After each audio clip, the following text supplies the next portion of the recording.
Okay, everyone, we're just going to get started here. So I'm going to start the meeting just briefly, and then I'm going to hand it off to Trish, who's going to be our chair tonight. Okay, everyone, we're just going to get started here. So I'm going to start the meeting just briefly, and then I'm going to hand it off to another technical glitch.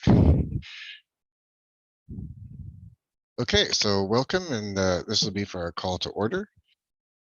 And first of all, we'd like to acknowledge and are grateful that the work of DPAC and our PACs takes place on the traditional and unceded territories of the Halkamenim-speaking people of the Katzie First Nation and the Kwantlen First Nation. We also recognize all of our First Nations, Métis, Inuit students and their families in our school communities, and that we are committed as a DPAC to the ongoing process of reconciliation. As usual, we include some links to resources that will be in the PDF of this of our meeting tonight when it goes out. And we've added this time some information on why do we acknowledge territory, and this is information that is on the SD42 Aboriginal Education webpage, so the link is there, and that explains the reasons for why we do the territory acknowledgements. So thank you and welcome. We do have our agenda for tonight. Sorry it didn't go out earlier. We do have one thing to add to new business, and that will hopefully be a motion to appoint. We had a vacancy in our member at large position come up, and so one point of the new business is to add a motion to appoint Nicole Pritchard to who's been nominated for the member at large position. And with that, I will hand it off to Trish. Trish, thanks and welcome.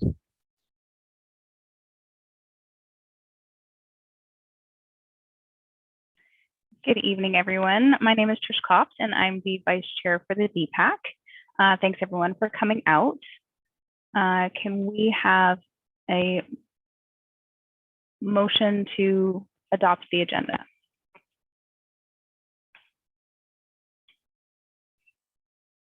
And, okay, do we have a mover? Okay, Kanaka, and a seconder? Katie? Can we launch the poll?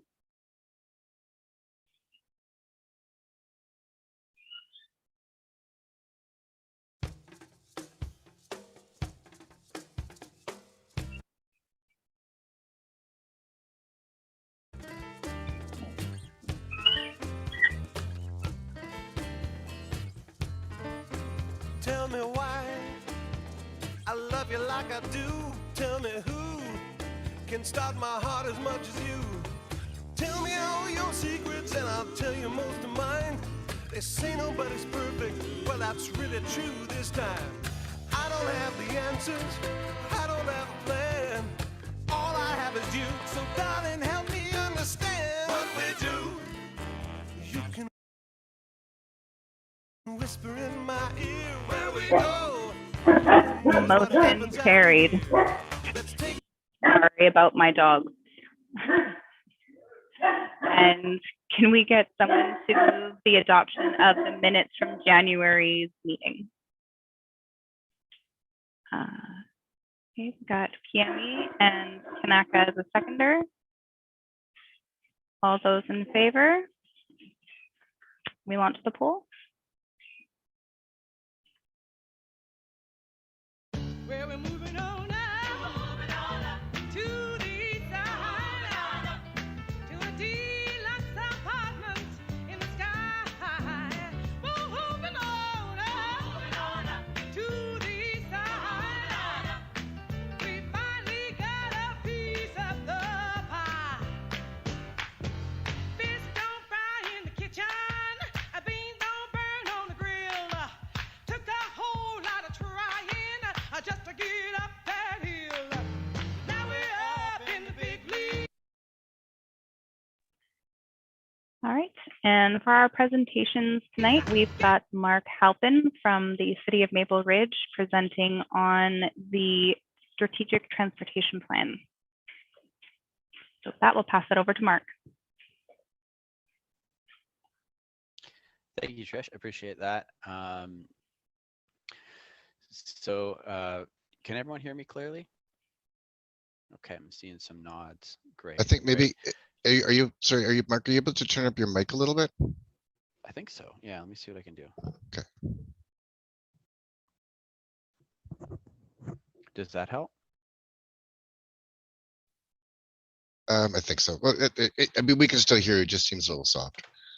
Oh, let me see. I've got all the thing with technology these days is there's so many buttons. Hold on, let me see if I can. How's that? Is that better? Way better. Yeah, thank you. Okay, great. Yeah, so my name is Mark Halpin. I'm the manager of transportation here at the City of Maple Ridge. And we are currently undertaking a strategic transportation plan. A strategic transportation plan, oh, sorry, can we move back one slide? Thanks. Is a long-term vision. It's a strategic plan to determine how best to identify the needs of the community, how transportation is operating today, and how we project it to operate in the city, and also talking to the community and looking at technical analysis to determine what policies and projects we should be prioritizing. The key word in is to be strategic. So this is sort of our ability to look at everything that's going on in the city and determine what the priorities are. So next slide, please. We started this process in the winter of 2021, which was really around January 2021. The project was interesting. We went and worked with a consultant and developed a work plan for how we're going to move forward. And in April of 2021, we went to council and proposed a work plan for how we're going to develop the strategic transportation plan that was approved by the council. It had a public engagement plan as well. And from there, we really officially kicked off the project. In the first step that we did was phase 2. I have a few slides on phase 2 that we'll go through in a moment, but that's really about existing and future conditions. So next slide. We can go quickly on the next one and right into the next one after this. So there's really a lot of information, a lot of words here. So I'll try to sum it up quite quickly. If you really look at the black titles on the top, it's really understanding the community. So looking at our regional plan,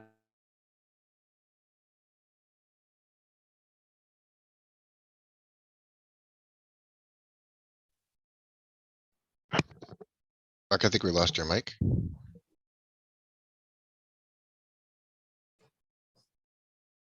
developed a regional transportation model. So TransLink is the regional transit authority, and they have a model. So it's a model of the city that projects traffic volumes today, and it looks at projected changes in land use and employment out to 2050. Says, okay, well, how are the roads going to operate by 2050? We take that model and work with our consultant to calibrate it to determine specifically for Maple Ridge what a business as usual scenario would be by about 2050.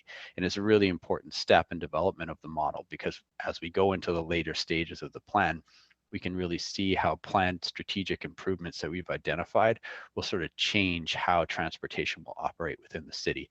So that was one of the key things that we did in phase 2. We also went out with a public survey in the spring. That's the third bullet that you're seeing. We asked the community what they felt about, how they felt about transportation. And we also talked about opportunities for us to address. Next slide. So we're still in phase 2 here, and this is sort of some of the background information that we've understood.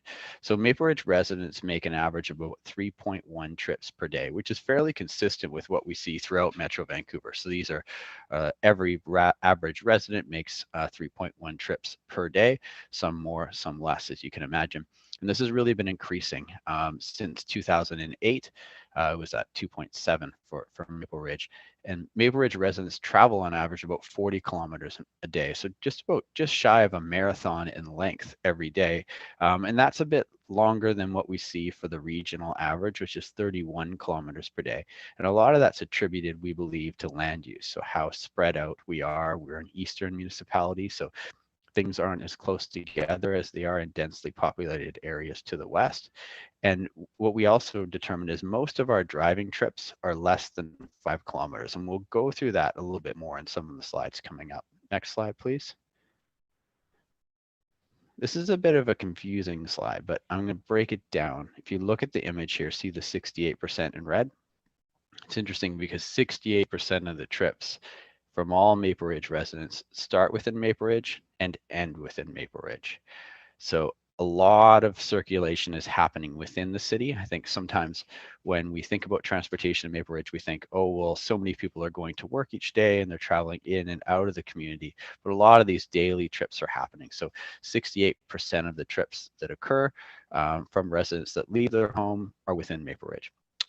Another key thing that we noted, and I'm sure you all have as well, is the idea of the Western Gateway. So if you can see on the second bullet slide, 28% of all of our trips within Maple Ridge travel through the western portion of the city. So regardless if you're going to Langley or if you're going to Port Coquitlam or further west, you're all traveling through that western portion of the city. This has been identified for quite some time. This is not new information. The stats are a bit new, but really I think you've all noted it. So when we're looking at some of the key corridors, our council's been working to make some improvements in partnership with the BC Ministry of Transportation, who owns Highway 7, or Lougheed Highway, and also with TransLink, who has a concessionary agreement for the Golden Years Way Bridge and Golden Years Way all the way over to about 128th, which is right by the pumpkin farm there, if that provides sort of a benchmark for you. So that whole roadway there, we're working with TransLink right now to determine if there's a potential to widen that to a 4-lane cross section. So doubling the 2 lanes that it currently is now. And we're working with the city of Pitt Meadows and TransLink on that initiative. So that was a key sort of travel pattern that came out. We're going to go to the next slide, if that's okay. A lot of information here, so I'll break it down quickly. On the right-hand side, you'll see a red bar, and it shows 9%. So 9% of the trips within Maple Ridge are made by active modes. So that would be walking and cycling. And so it's interesting to think about that mode share and transit. My apologies. So but if you look really at the municipalities that are kind of around that benchmark, you can see that Port Coquitlam and Pitt Meadows and Langley, we're all fairly similar in that we're eastern municipalities. We have a different type of land use. As opposed to, you see at the top, 52% of UEL, which is UBC and Vancouver are quite high in there. And I think one of the best transportation plans is a land use plan. And you can see that by the denser populated cities or the cities that have high concentrations of rapid transit to serve their residents, they have a higher proportion of residents that are able to use those active modes and for efficient travel throughout their municipalities. On the left, we have a pie chart here. The interesting thing for this is there's a big red section. So this is for Maple Ridge residents. 72% of them are auto drivers. So these are people that are driving the vehicles themselves. And you can see in the gold section just to the left of that, 19% of those people are passengers. So if you add 72 and 19 together, you get 91. So that's 91% of the trips are by car. And then if we go back to that graph on the right, that's the remaining 9% that makes 100. So hopefully that makes sense. And there's a few bullets here on the bottom about how we rate relative to other municipalities within Metro Vancouver. And we have some of the highest auto driver mode share within Metro Vancouver today. Can we go to the next slide? This is the opportunities. This is sort of the end of what we would call phase 2. I did 2 slides here. There's quite a bit of information here. So it really talks about growth, provincial investments that are an opportunity for us. The higher percentage of trips that are less than 5 kilometers and the mode shift that can occur with those trips. So those are the trips that could easily switch to active modes and take some of the pressure off of our transportation or our road network as it currently operates today. And so the third to last bullet, planned road network expansion expected to shift some east-west trips out of the town center. That's really reflecting on 2 projects that the city is trying to move forward.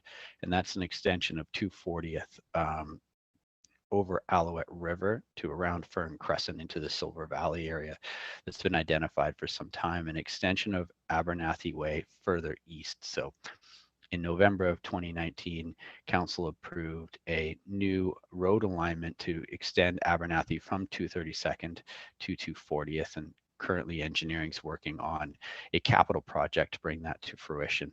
And in the longer term, in 2020 of November, council approved an alignment from Abernathy to go all the way out to 256. So kind of along, I would say, the 124th alignment in general.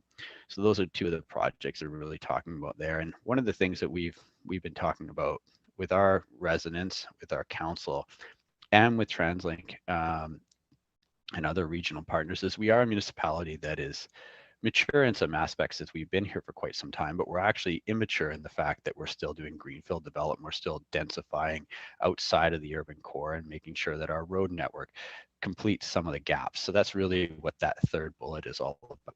I'll move to the next slide.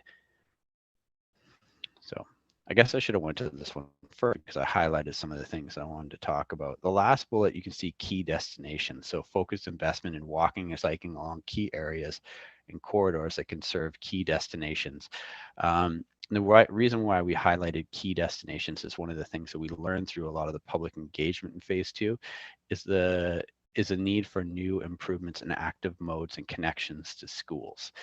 So that is something that's been identified in the second phase of the plan as a priority for Maple Ridge residents. You move to the next slide, please. So this is the current phase that we're in today. We're in phase 3 of 5. There's a lot of information here on this slide. There's a word cloud on the right, and this is really the key messages that we heard from the public. So the larger the word on the right, the more often we heard that word. Sometimes you'll see like safe is mentioned twice, just because sometimes people put it in lowercase and sometimes people put it in uppercase. But you can kind of see the key initiatives or key sort of drivers that the community wanted. And we've sort of capsulated those on the left side with the bulleted list. So the transportation vision is a very interesting aspect of the plan. I think sometimes people think it's a bit fluffy. Quite honestly, they think, oh, you have a vision, you have goals, give me the projects, tell me what you guys really want to do. But I would really say that the vision is really how we want to move forward as a municipality, and the goals. Those are the direction that we'd like to proceed in. And the projects are really tools in a toolbox that get us there. And we may, as we go into the future, learn new things and pull out different tools to get us to where we want to go. But really making sure that that vision is correct for this municipality is really important. So moving to the next slide. I need to take a breath, drink of water here. Hold on. So by this is the draft vision that's proposed. And you might have seen this in the phase 3 engagement. We had an engagement session that went out from November 17th to December 8th. And we asked the community what they thought about the vision. This was well supported. By 2050, Maple Ridge transportation system is safe, efficient, connected, and accessible and sustainable. And residents and visitors can meet their daily transportation needs reliably and comfortably using their mode of choice. I think the key words are bulleted there, but one of the last things is their mode of choice. We had a meeting last night with the Transportation Advisory Committee, and I said the same comment to them, is that we do get people that come back to us and say, there's no way that you're taking me out of my vehicle. This is my thing, this is how I want to move around the community. And we're not saying that we want to do that in any way, but we really want to provide residents the opportunity for choices for how they move around the community. For example, if you had 2 homes that lived in Silver Valley, and maybe you have 5 adults that reside in those 2 homes, do those 5 adults have the option to move on active modes? Active modes are now changing with new technologies that we're seeing with electric batteries and so forth. And if they are presented, maybe we can get one of those people to take an active mode a few days a week.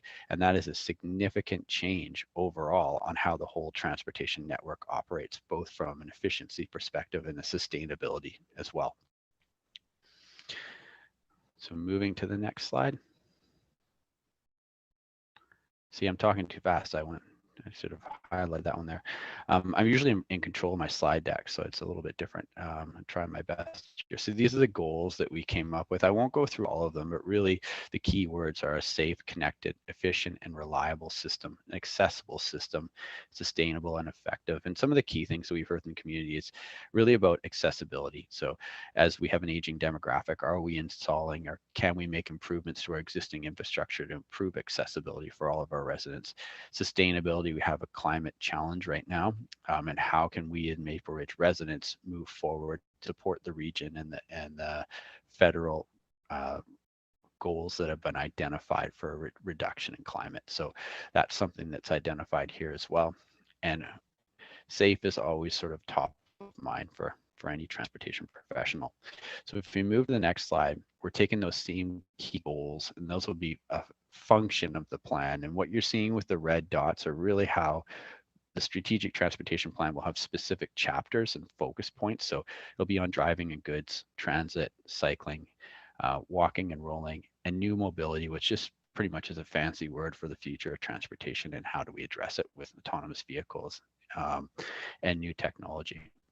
So one of the key things to really think about with these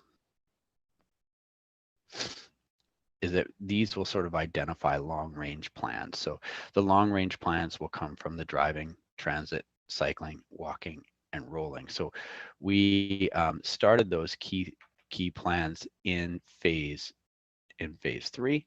It was preliminary draft maps, and I'll show you those a little bit later in the slide deck. On to the next slide. So we'll go quickly through the chapters here. What we really heard from cycling is a need for cycling amenities that are separated from traffic. So making sure that people feel comfortable while cycling. We have a fairly low mode share for cyclists right now.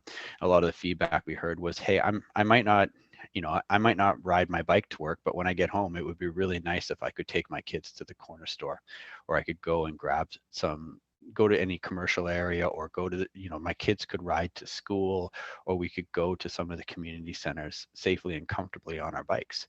So that was a key initiative. What we've learned on the trend side is the provincial government has come up with a new guide that you can see on the far right. We call it BCAT for short, but it's BC Active Transportation Design Guide. And it really sets new parameters in the transportation professional world for what type of amenities that we would like to move forward. And so we're going to use this as sort of a main benchmark as we look at how to develop the cycling improvements in the future. On to the next map. A lot of information here. So this is a map of the city. The purple lines that are identified here are what we call AAA cycling facilities. So these would be cycling facilities that are separated from traffic or on low volume and low speed roadways. So this is preliminary. There's a lot more work that needs to be done. One of the key things to look at here is the blue dots, if you can see them. So if we can scroll in on this picture, if that is possible. I don't think I can scroll in on it. Let me try. See. That's okay. That's all right. I mean, the blue dots are schools. And so this is one of the key initiatives. So if you can see here, most of the schools that are located within Maple Ridge have planned AAA cycling facilities located in close proximity. And so we brought this out to the community and asked for their feedback on it. This had about 2/3 support from all respondents that provided their comments back. So it is a supported plan as it is today, but really needs to be ground truthed and determined if what is proposed here is appropriate. So the next phase of the plan, which is phase 4, which we're not in yet, will look at these and go, okay, do we have the width that is required here? Should this move? Is it meeting these key destinations? Are there any significant safety concerns for this and so forth? So there's a lot more work that needs to be done, but we need to have a first kick at the can, so to speak, to bring out to residents and say, hey, are we on the right track? And it seems like we are.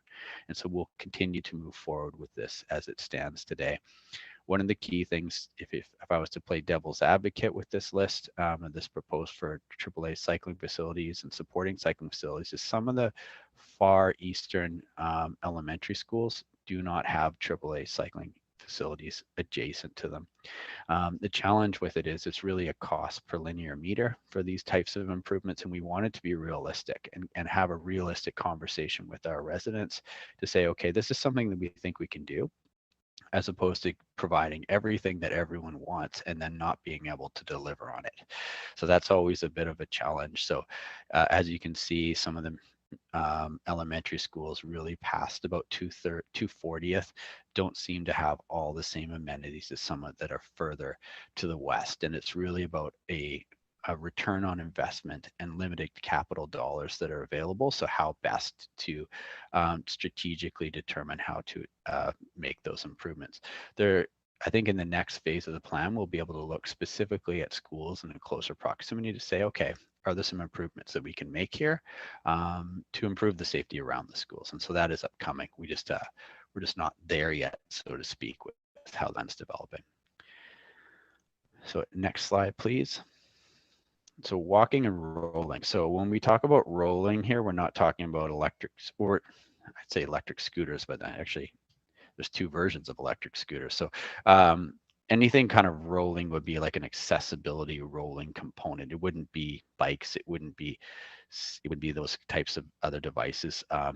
So we know there's gaps in the network in established areas, and we know there's high costs to implement those improvements. And what we found from reviewing and working with our consultant is a lot of this regional transportation plans and municipal transportation plans in the past have identified significant investment in walking infrastructure, and then come out after the fact and realize, hey, wait a second, you know what, we budgeted $400,000 to put sidewalks through this neighborhood, but it's not just concrete. We need curbs, and we don't have drainage. So we need a storm drain, and we need to re-elevate the road and change the profile.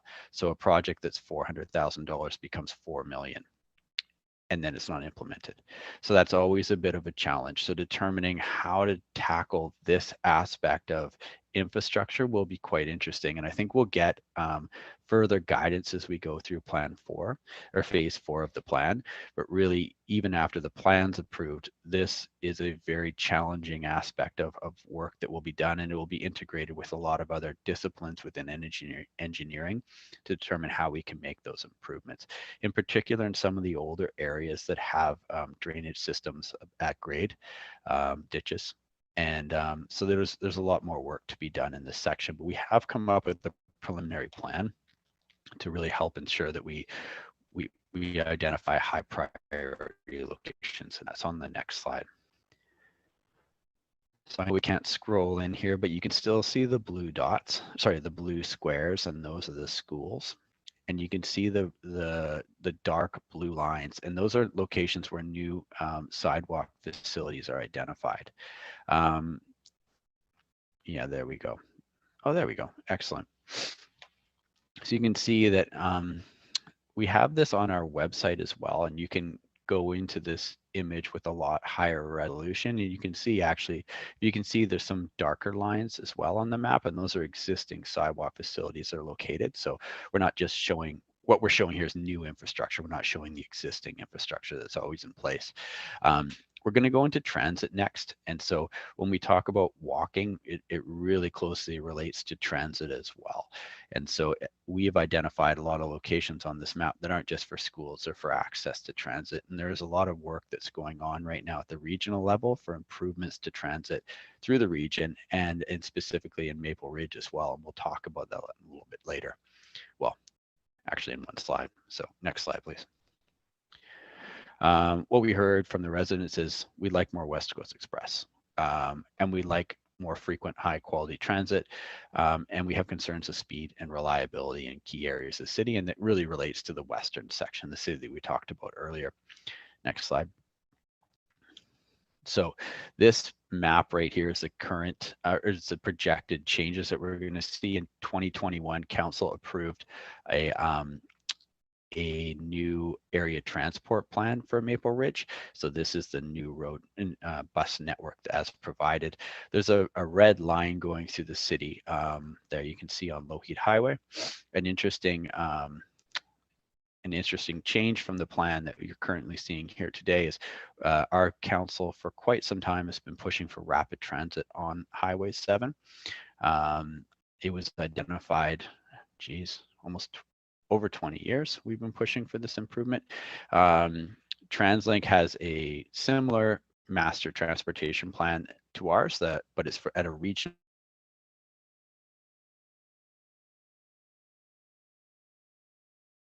We've lost your mic.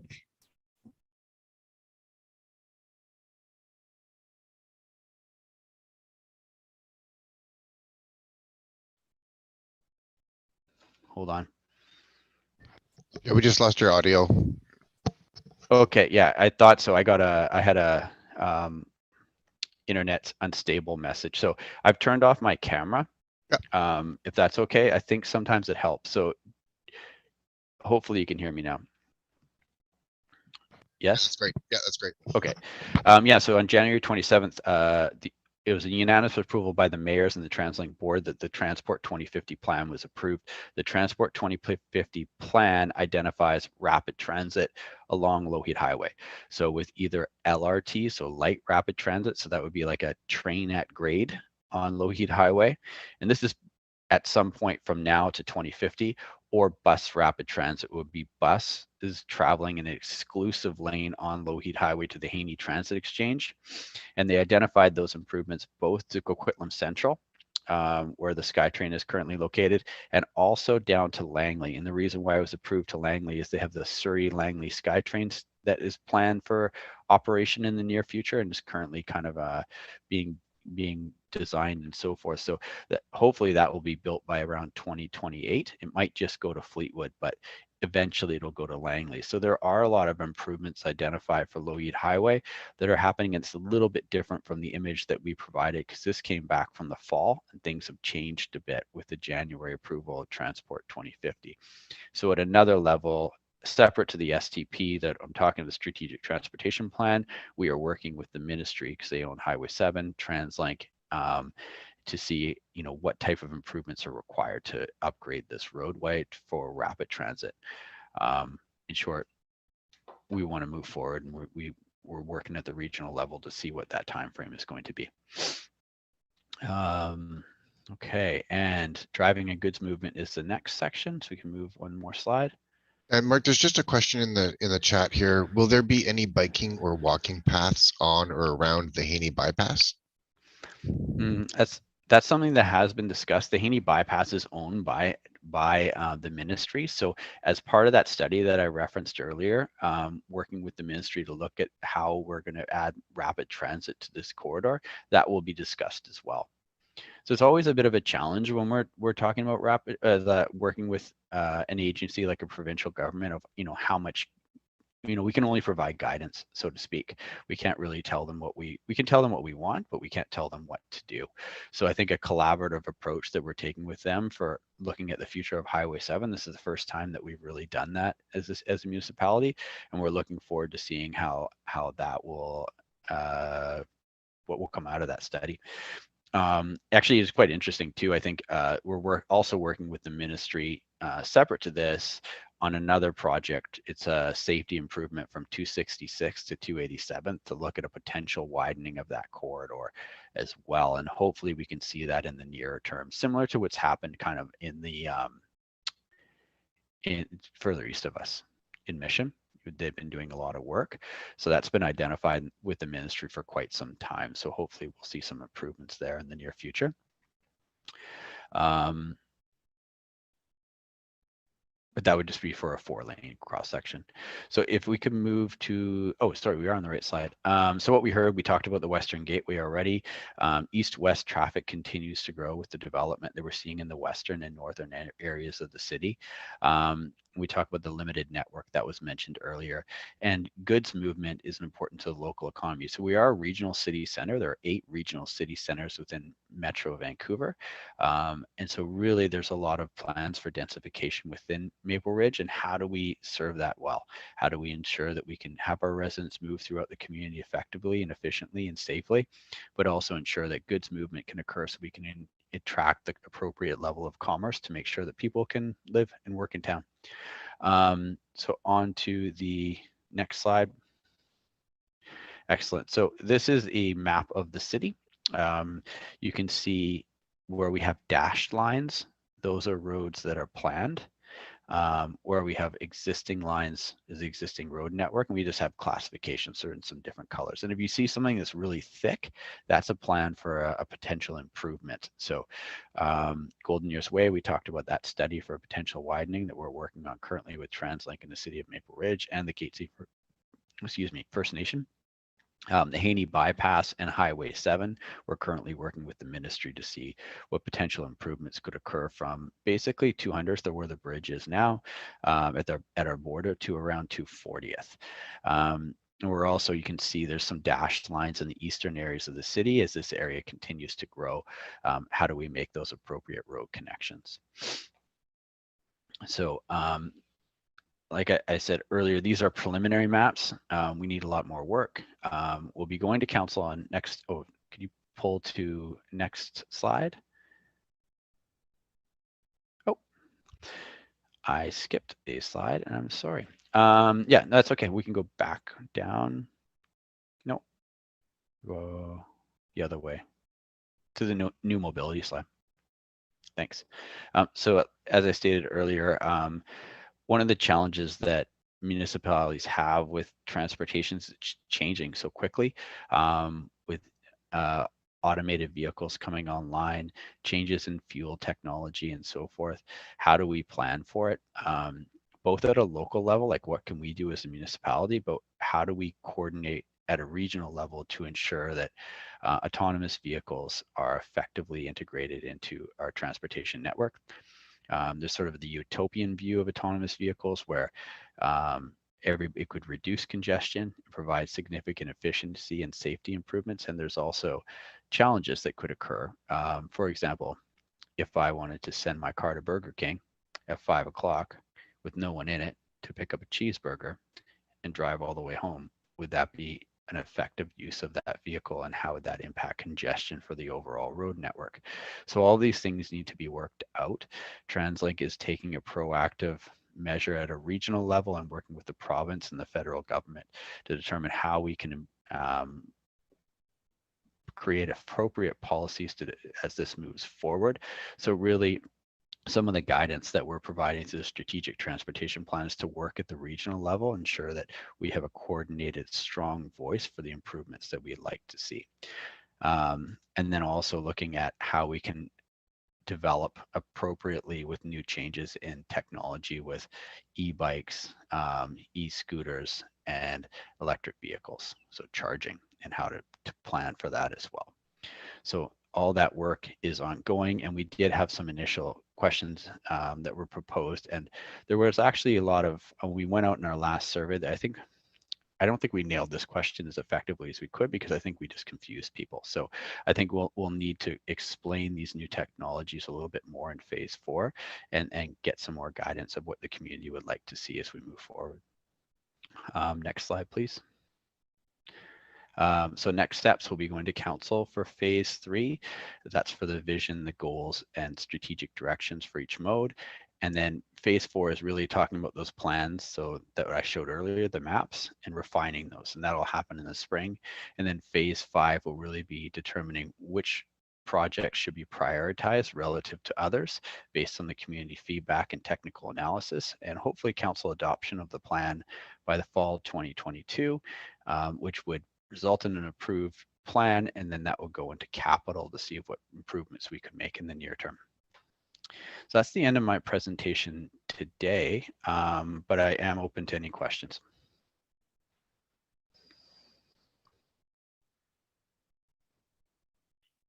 Does anybody have any questions for Mark?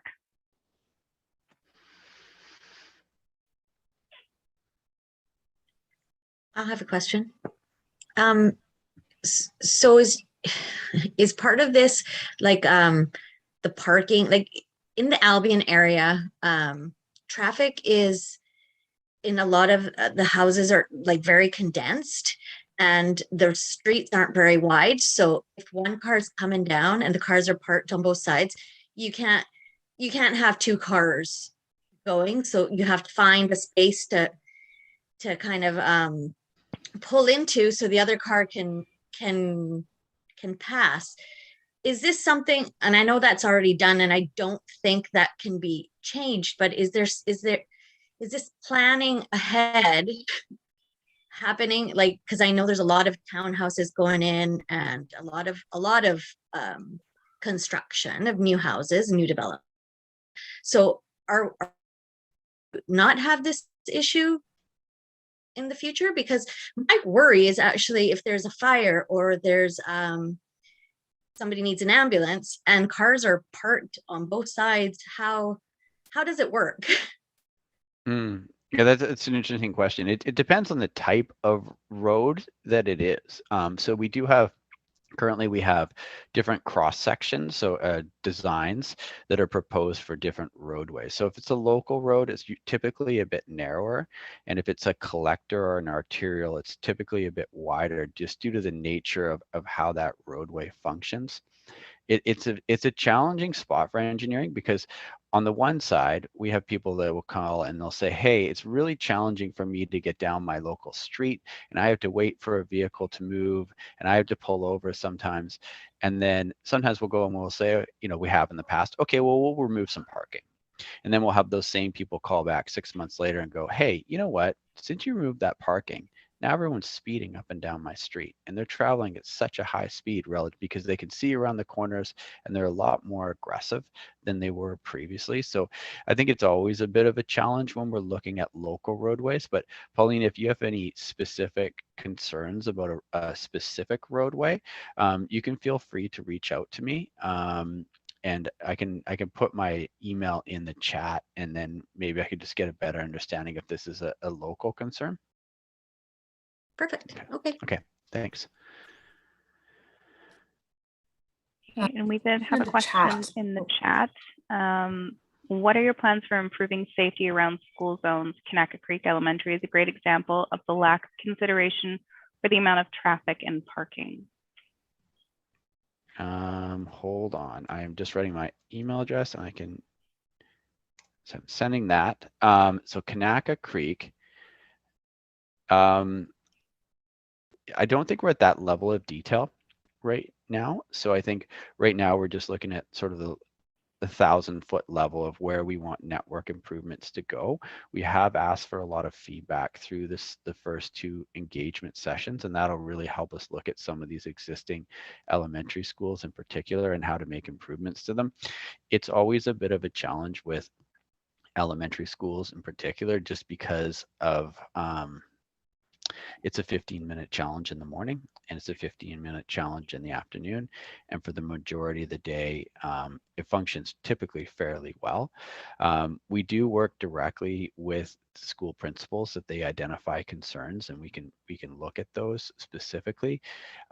What road is Kanaka Elementary on specifically? Is that, I'm just trying to look at my school catchment map here. On Kanaka Way. Right. On 12th. Right. Thank you for that. For Kanaka Way, we also do a lot of work specifically at crossing points and improvements there. So we follow the Transportation Association of Canada guidelines for pedestrian crossing controls, or crosswalks, and stop sign controls. So we are analyzing Kanaka Way, several locations. Right now there's Gilker Hill, which has some plastic curbs. So we'll be looking at that next year to see if any crosswalk improvements are warranted there. And also the one just to the east of that, we're also looking at that location as well. And we'll be assessing the roundabout too. We follow the national guidelines just because we want to make sure that the improvements that we make to pedestrian crossing locations are warranted, consistent with what you'd see in other municipalities across Canada. So there's 3,500 municipalities in Canada. We just want to make sure that when you drive, regardless if you're in Port Coquitlam or if you're in Quebec or you're here, that the same types of conditions are provided for where kids are crossing the roadway. And what we have found through these national studies is it sometimes we have to be very careful, because if a crosswalk is not warranted, many people may not use it. And if a resident lives on that road, they may drive it hundreds and hundreds of times and never see a pedestrian, and they get this sort of they're not as cognizant or not looking so much to see if anyone's on the side street. And I think most of the people that we're talking to are fairly experienced as pedestrians, and we're careful when we cross a roadway, regardless if it's signed or marked. But when we're looking at inexperienced users, mainly children, they can get a false sense of security, and that can lead to some very unfortunate incidents. So we always want to follow the Transportation Association of Canada guidelines. And it's challenging because sometimes I'll have residents call and I'll say, I'm sorry, you know, the improvement's not warranted here. And they'll say, well, all you have to do is put some paint down and some signs and you're out of there. But actually it could actually reduce the overall safety, because if there's not a crosswalk at a location, because it's not warranted, when people cross, they are very mindful of their surroundings. And so it's finding that balancing point. And we do look at the national standards for that. But we will be working closely at looking at Kanaka Elementary. And I believe there are some improvements there for multi-use pathway connections as well. So seeing if we can connect that out to 240th. And that was something that was identified with a purple line in the cycling network. And that could be for pedestrians as well. Trevor? I have a question about a similar question around Harry Hoagie, because Harry Hoagie has quite a high traffic on 230th Street. And so I know that situation a little bit better. It's sort of around my neighborhood. But so like when you're, so is there a way of balancing, the big community needs with the safety? Because like I know that it went through a big process of identifying, they had a city evaluate the flow of traffic, the intensity of traffic, speed that was registered, etc. And they also had it, because I think the request from a lot in the neighborhood was talking about possibly some sort of physical ways of slowing speed bumps, traffic roundabouts or whatever. And it seemed to be that they recognize, okay, it's not great. There's a lot of fast traffic there. But the one thing I found interesting is they said that, but because that is an artery which is supposed to stay open for emergency vehicles, even though there was a recognition that that's quite a high speed, place with these crosswalks that go across it. Is that something that you can't really get around, like 230th being something with the fire trucks and ambulances needing access to? That was sort of what was told to the community here, that yeah, it probably could use it, but we need to keep it open for the emergency vehicles. Okay, it's a bit of, sorry, I didn't catch your name. Oh, Trevor. Trevor. Thanks, Trevor. Yeah, it's a bit of a balancing act. So we do have a traffic calming policy right now. So I think before we go into that, the strategic transportation plan, what I'm talking about today, is sort of, hey, we have thousands of requests for improvements. So let's be strategic and identify the larger capital projects and how we want to move them forward. And let's get the community's overall understanding of what they would like to see, because we have limited dollars. And so we want to be strategic. So that's what this plan is for. We have a lot of other programs. And I think you're referring probably to our traffic calming program. Yeah. We follow the traffic calming program. It's Transportation Association of Canada has guidelines for that as well, and we follow that here. So I think that's something that probably maybe you probably heard from our team on. So if there is a roadway that you do have concerns, you can reach out to the transportation department, and we can see if a traffic calming initiative could move forward in that location. And we do classify that dependent on the type of roadway. So we have local streets, we have collectors, and then we have major collectors as well.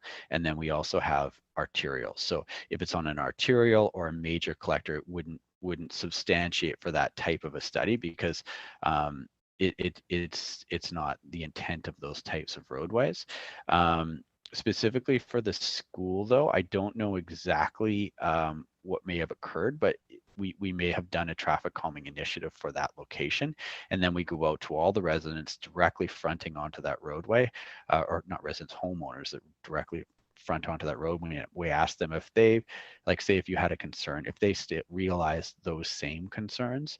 And if they do, there's a 4-step process that can move forward to physical traffic calming measures on the roadway. One of the challenges that we do find is, I think as residents, we lean towards the city and we say, hey, you're the most accessible level of government. There's a problem here. How are you going to help me solve this problem? And we're here to help you and work with you. But when it comes to engineering and looking at a roadway around anywhere in the municipality, whenever we put in devices, we have to design them for the truck, just because we can't have the trucks getting stuck. And we can't put speed humps in that make the truck's back axes bang so much that it's echoed for 4 blocks, because that's not really best practices. So, but the problem is when we design for that, if you're driving in an Acura MDX or any vehicle that's been built for the last 15 years, you can travel though. If you want to be aggressive, you can travel over them and not spill your coffee. And so I just want to make sure that we manage expectations with residents, that, you know, these are challenges with behaviors, and we can only do so much as a municipality to regulate that behavior. Unfortunately, we've had incidences where we've gone in, or municipalities have gone in and spent $250,000 to make improvements, and the community is very supportive of it, but aggressive drivers continue to drive aggressively. But we are limited with our ability, because there's garbage trucks and there's fire access and so forth that needs to move through the community. So it's not a black and white issue of, you know, what we can do, but it's something that we are constantly looking at as a municipality. So if there is questions, Trevor, about specifically, you can email me, and we can see if there's been a traffic calming initiative in that area that you were referencing. Thank you. You're welcome. Any more questions for Mark? Seeing none, Mark, you're more than welcome to stay if you wish. Thank you so much for your time and your presentation. It was very informational. Well, thank you, everyone. I appreciate you providing me the opportunity to speak. I've got 2 kids upstairs that I need to put to bed because they're making a lot of noise. So I'm going to go do that, but I do appreciate you taking the time to listen. Awesome. Thanks. Have a good night. Oh, and one last thing. If you just Google City of Maple Ridge Strategic Transportation Plan, you can check out everything that we referenced in that package. It's most of it's on our website. Okay. I dropped a link in the chat. Oh, excellent. Thanks. Okay. No problem. Have a good night. Bye, Mark. Bye. Okay, so moving on, we've got the superintendent's report, and we've got Deputy Superintendent Ken Kober. Good evening, thanks. I just want to make sure, I think you are doing the slideshow as well for myself for this presentation? Or do I share my screen and do the show? Either one. We've got it built in, but it's totally up to you what you'd like to do. There's only 4 slides. I'm fine. Are you okay with going with your forwarding them? So thank you for letting me speak tonight, Mr. Dillon. Deputy Superintendent Harry Dillon's not available for this evening. I think he met earlier today with the executive for the DPAC. So I'll just walk through what the presentation this evening is. A summary around graduation rates for our district. There's a total of 4 slides that I'm going to speak to this evening. This is the first slide, and this slide kind of sets us up for the next 3 slides. If I could take a moment just to walk you through on this graph, and the data that we're looking at is really representative of the last 5 graduation years, and the most current is last June's grad class. On the left-hand side, you'll see there's 4 rows, and it's 4 different sets of data represented for our district. The first group is BC residents. So how many of our graduates that are defined as BC residents? Then within our graduating group, we have the second group there is students that have declared Indigenous ancestry. The third category are diverse or special needs students. And then the final category is referred to as all students. And the difference there for all students, that includes both our BC residents and fee-paying students. So that's why the total number of all students is a little larger than our total BC residents. And then you'll see this smaller subset number. So we have 114 students, and these are the numbers. The numbers that are listed there are just for our most current grad class. The data I'll speak to the right, representing over the 5 years, the graduation years of the 5 graduation years. So our grad class had a total of 1,112 students. Within that 1,112, 1,100 were BC residents, 114 are recognized as Indigenous students, Indigenous ancestry, and then we have 233 students in that this past grad class that were diverse, designated with diverse needs. Now, the visuals for the statistics, there's a gray box and then the sort of orange line with a dot, like a lollipop. The gray box represents the sort of the mid-range for the province for all school districts. So the typical range for school district results in each of these categories. And then the orange line and dot, the orange line represents our district results in this 5-year time period, these 5 years of graduation.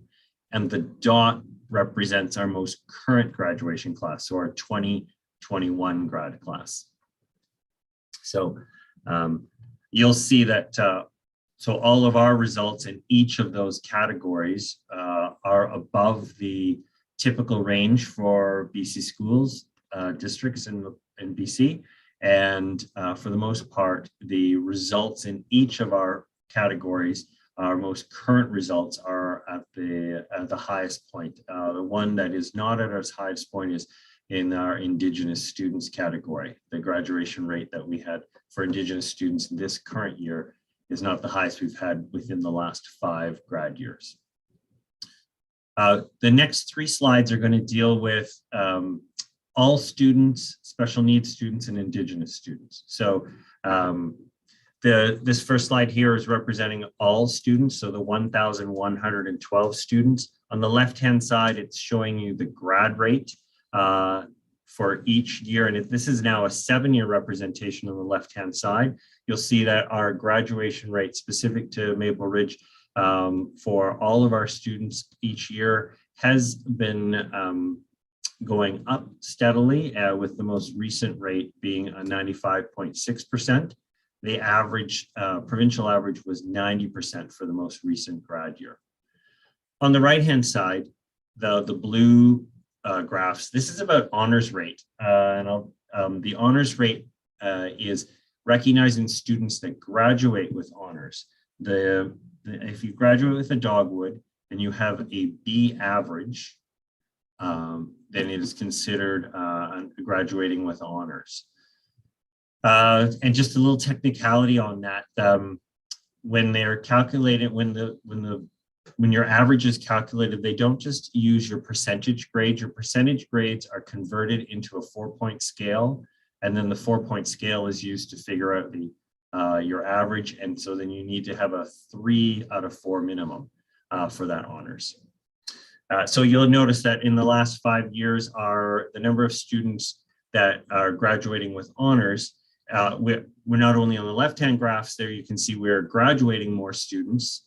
On the right-hand side, you can see within the number of students that are graduating, a higher percentage are graduating with honors. So I kind of consider the left-hand graphs are the quantity of students we have graduating, and the right hand is about the quality of graduation our students are achieving. So we're both increasing the number of students and the quality of graduation that they're achieving. We can go to the next slide.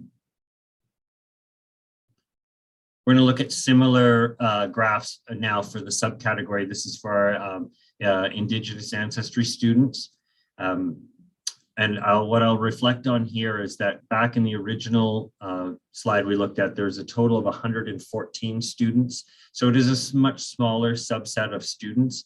And so this is a much more sensitive statistic for us, the grad rate. It doesn't take as many students to change the percentage results for us. We are showing a steady increase or a stabilization after the first couple of years. In those 7-year history we're looking at, we've had increase since the sort of from year 5, 4, 3, 2, 1. This most current year is a little lower than the previous year. And again, that's a reflection of the tightness of the data. But this is information for us to take in and work as a group to reflect on our systems and the supports we have in place and what we're doing to achieve 100% graduation with our students.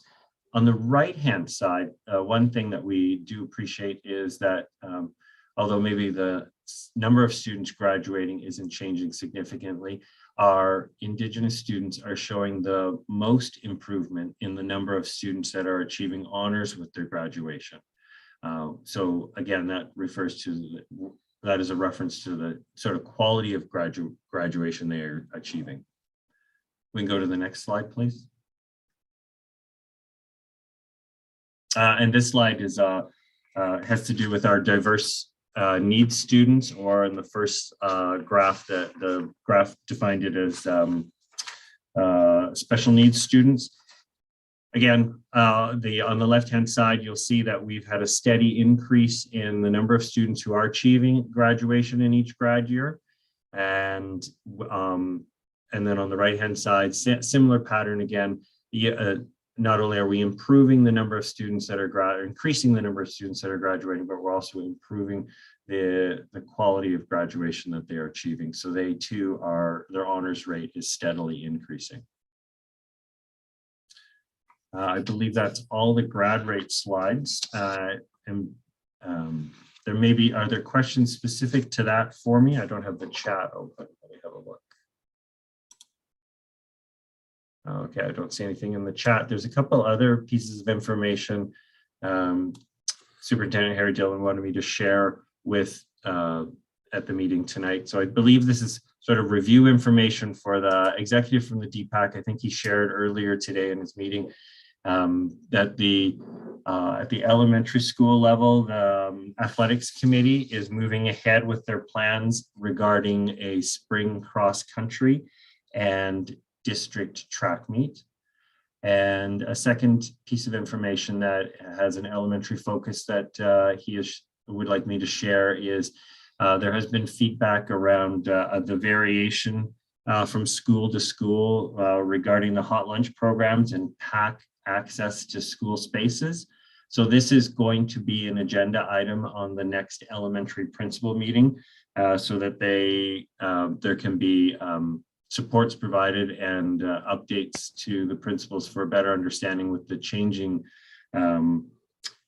guidelines from the ministry so that there's consistency for PACs and the hot lunch programs. Okay, I'm not sure if there are, I'm not seeing anything in the chat. I don't know if anyone has any questions for me.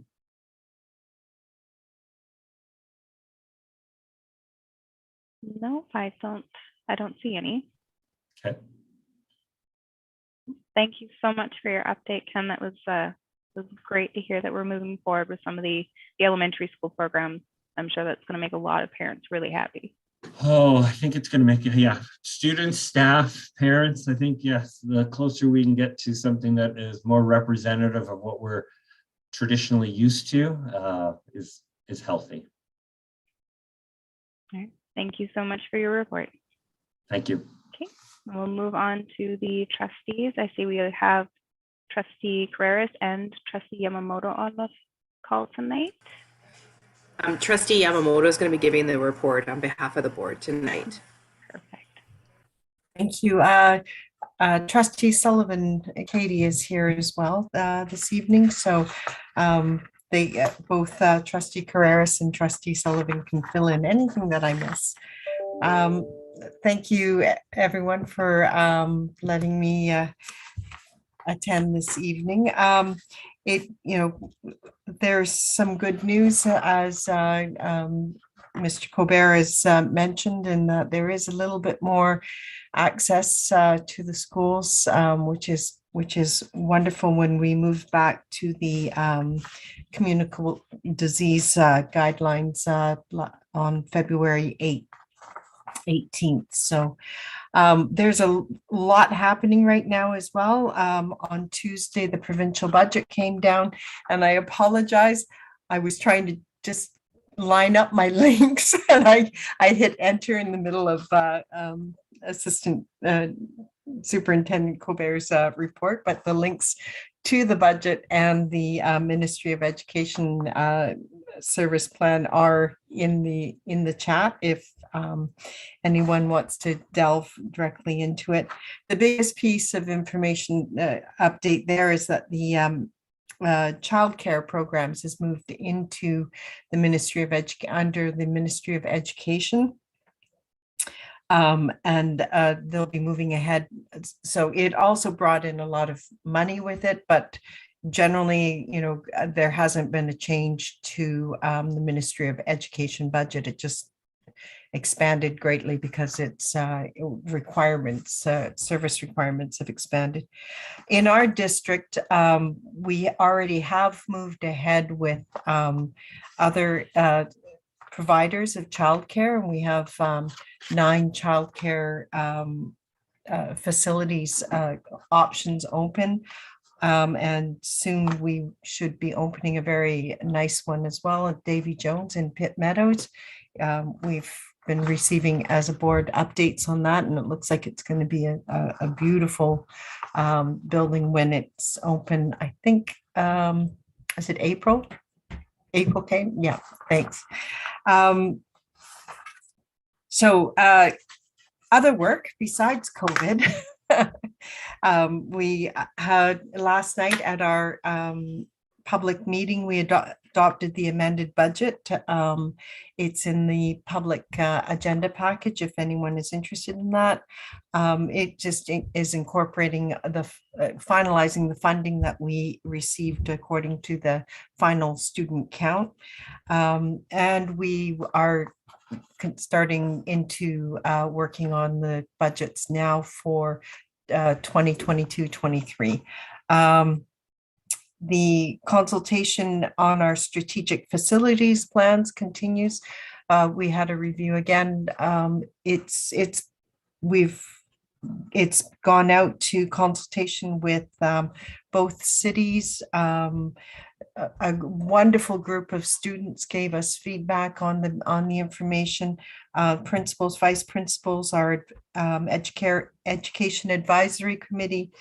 And I would really like to thank the parents who also took the online survey. There was just over 1,053 members of the public also responded online to our initial survey. There were fewer who revisited it to see whether or not we got it right. I guess everyone was trusting that we pulled things out well. We continue to work on the racial inclusivity and equity scans. We approved terms of reference for a working group because this is very important work that that needs to keep going, even though we're still trying to ensure that our schools are safe and remain open. So again, in our public agenda package for last night, which is available online, all of our documents are available online on the school district website under Board of Education. It included the update, the latest update to our operational plans, and those are the plans and the what has been achieved for the Board of Education, our departments of education, business operations, human resources, and our IT department. So it's actually quite an interesting read for some of us at any rate, to see what actually goes on in the district and how much work is going on behind the scenes. So then we also last night had a really wonderful presentation by Samantha Gambling, who is with the BC Coalition for Healthy School Foods. And she actually updated us on some interesting movement finally on the potential provision of universal food programs in our schools. In December, the federal ministers of agri-food and thank you for the link, and the and agri-food and where's the other one? Oh, yes. Families, Children, and Social Development both had mandate letters that required them to look into making a commitment to develop a national school food policy and work towards national school nutritious meal programs. There is also a private members bill from MP Don Davies from Vancouver Kingsway, presented to in the same vein just the day before that, looking to provide nutritious meals. We've been advocating as a board on this since I think the first letter we sent was to the Federal Minister of Agri-Food and the BC Minister of Education back in July of 2020 asking for this, and there was also a joint motion put forward at the provincial level to advocate for this. So there has been some movement. She was very excited about the potential that we might see some changes. So this is education as well on healthy foods. I think I will just leave it at that. If anyone has any questions, you have 3 trustees here this evening. We'd be happy to answer any questions.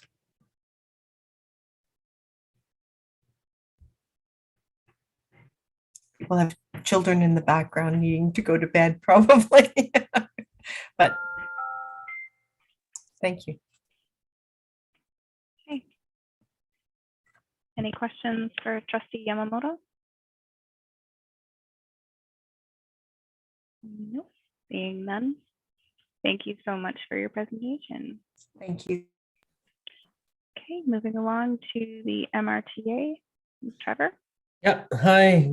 I don't have a lot to discuss today. It's been a fairly long January and early February with all of the many shortages in the way in which that strained the system a lot. So I really appreciate that the parents have been very understanding for the strain that put so many teachers under, and there were many.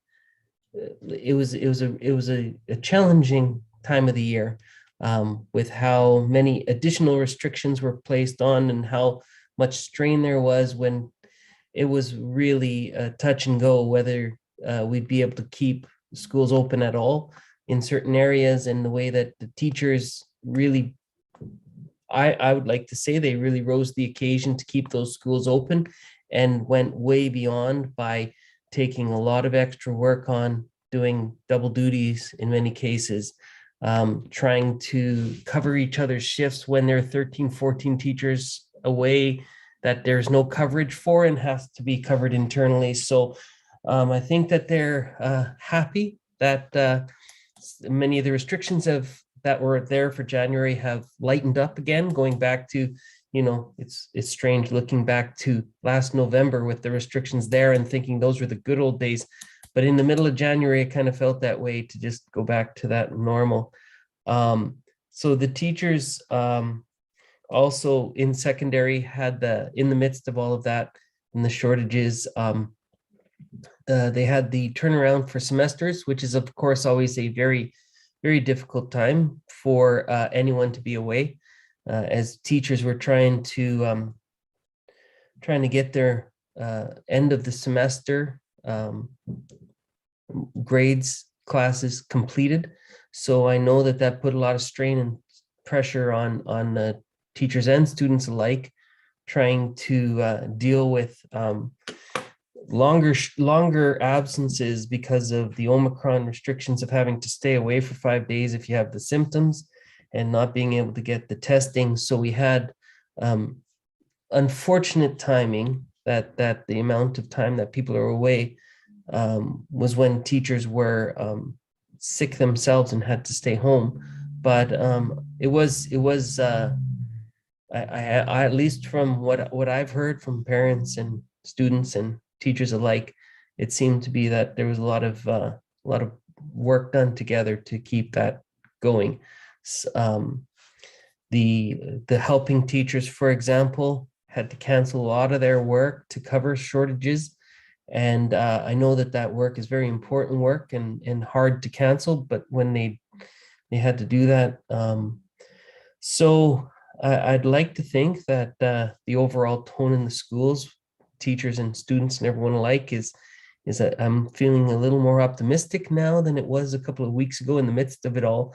And as the restrictions lighten, and I think people are hoping that maybe this momentum will keep going in that direction, I'd love to see that the overall tone and feeling and mood in the school from teachers and students alike will be improving as we go forward. But that's really all I wanted to talk about, is that it seems as if we're going in the right direction and have been now increasingly for the past few weeks, with fewer and fewer shortages, less and less strain of people having to go way beyond covering so many extra shifts, classes that aren't theirs, and just it was quite overwhelming for many people, and it was really just an evaluation every morning to see how we're going to figure it out, school by school, teacher by teacher, covering other people, just to keep the schools afloat. So happy it's over, and I think most of the teachers and students alike are as well. Thank you, Trevor. I know that the teachers must be looking forward to spring break. Yes. Thanks. Okay, moving on to CUPE. Do we have anyone here from CUPE? I don't think so. Okay, moving on to the Maple Ridge principals and vice principals.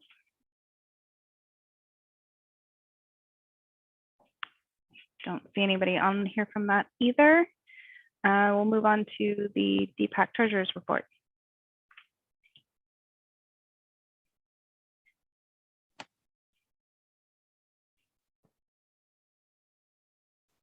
Hi. Okay, so our gaming account sits at $6,480.60. Our general account sits at $5,814.38 for a total of $12,294.98, and that should say as of January 31st, 2022. Thank you. Thank you, Paulina. Okay. And moving on, no old business.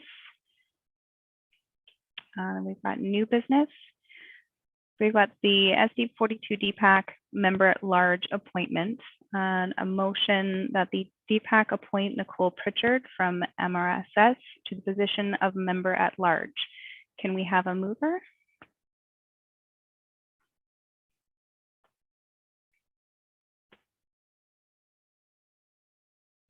Okay, Kanaka, mover and a seconder.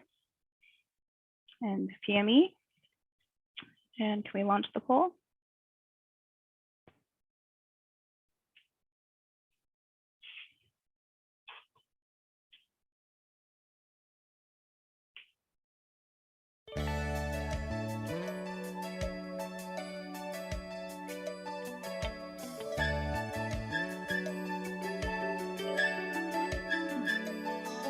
There's a time for love and a time for living.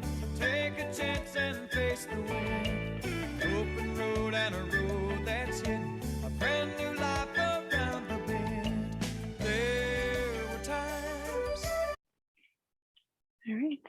14 in favor, 1 opposed, motion's carried. Welcome, Nicole. And on to PAC Voice. Does anybody have anything that they want to discuss?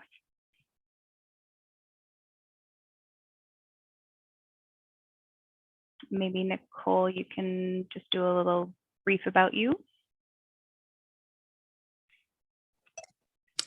Hi, my name's Nikki or Nicole.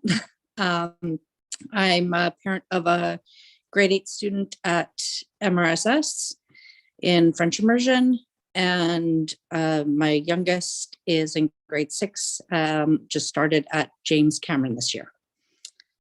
And I've been to, both my boys initially went to Ladyview elementary for French immersion starting in kindergarten. And I attended probably 95% of the PAC meetings over those years. Helped run one of the carnivals that we had, and helped out on the majority of hot lunches and snack days and booster juice days. Never joined the PAC, but thought I would try this out. Well, thank you so much for volunteering your time to help fill one of our open positions. No problem. Does anybody else have anything that they would like to discuss? No? Okay, do we have a motion to adjourn the meeting? Paulina, and a seconder, Kanaka, and all those in favor?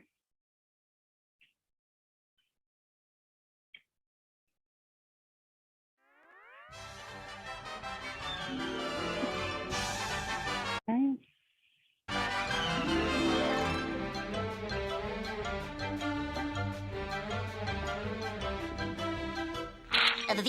That's all, folks. I think that was the fastest poll we've had all night. Thank you so much for all your time, guys. Have a good night.